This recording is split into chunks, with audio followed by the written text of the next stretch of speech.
WordPress tutorial 13ல இன்னைக்கான video நம்ம என்ன பார்க்க போறோம்னா பெர்மாலிங்க்ஸ்னா என்ன, அது எதுக்காக இம்பார்ட்டன்ட், நீங்க எப்படி உங்க வெப்சைட்டுக்கு வெல் ஸ்ட்ரக்சரான ஒரு பெர்மாலிங்க்ஸ் வைக்கணும் அப்படிங்கறத ஸ்டெப் பை ஸ்டெப்பா நான் சொல்லி தர போறேன். நோட் பண்ணிக்கோங்க. பெர்மாலிங்க்ஸ்னா என்னன்னு பாத்தீங்கன்னா இது பெர்மனன்டான URL சொல்லலாம். இதன் மூலமா ஸ்பெசிபிக்கான பேஜஸ் அண்ட் போஸ்டர்ஸ் எல்லாமே நீங்க ஆக்சஸ் பண்ணிக்கலாம். பெர்மாலிங்க்ஸ் எதனால முக்கியம்னு பாத்தீங்கன்னா இது SEOக்கு உங்களுக்கு ரொம்பவே ஹெல்ப்ஃபுல்லா இருக்கும். பெர்மாலிங்க்ஸ் எப்படி நீங்க செட் பண்றதுன்னா WP admin ஓபன் பண்ணிக்கோங்க. அங்க செட்டிங்ஸ் கிளிக் பண்ணீங்கன்னா பெர்மாலிங்க்ஸ்ங்கிற ஆப்ஷன் காமிக்கும்.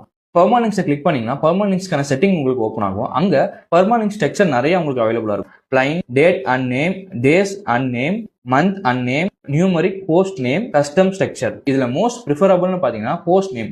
இது உங்களுக்கு வெல் ஸ்ட்ரக்சரான ஒரு பெர்மாலிங்க்ஸை கொடுக்குது. இது உங்களுக்கு ரொம்ப ஹெல்ப்ஃபுல்லா இருக்கும். நீங்க பெர்மாலிங்க்ஸை செலக்ட் பண்ண பிறகு கீழே சேவ் சேஞ்சஸ்ங்கிற ஆப்ஷன் கிளிக் பண்ணீங்கன்னா உங்களோட சேஞ்சஸ் அப்ளை ஆயிரும். ட்ரை பண்ணி பாருங்க. அதை டவுட்ஸ்னா கீழே கமெண்ட்ஸ்ல சொல்லுங்க. நெக்ஸ்ட் வீடியோல WordPress-ஓட ஜெனரல் செட்டிங்ஸை பத்தி நான் சொல்லி தர போறேன். இந்த மாதிரி கோடிங் பத்தின இன்ஃபர்மேஷனை நம்ம தமிழ்ல ஷேர் பண்ணிட்டு இருக்கோம். So keep supporting developer Gautham. Thank you.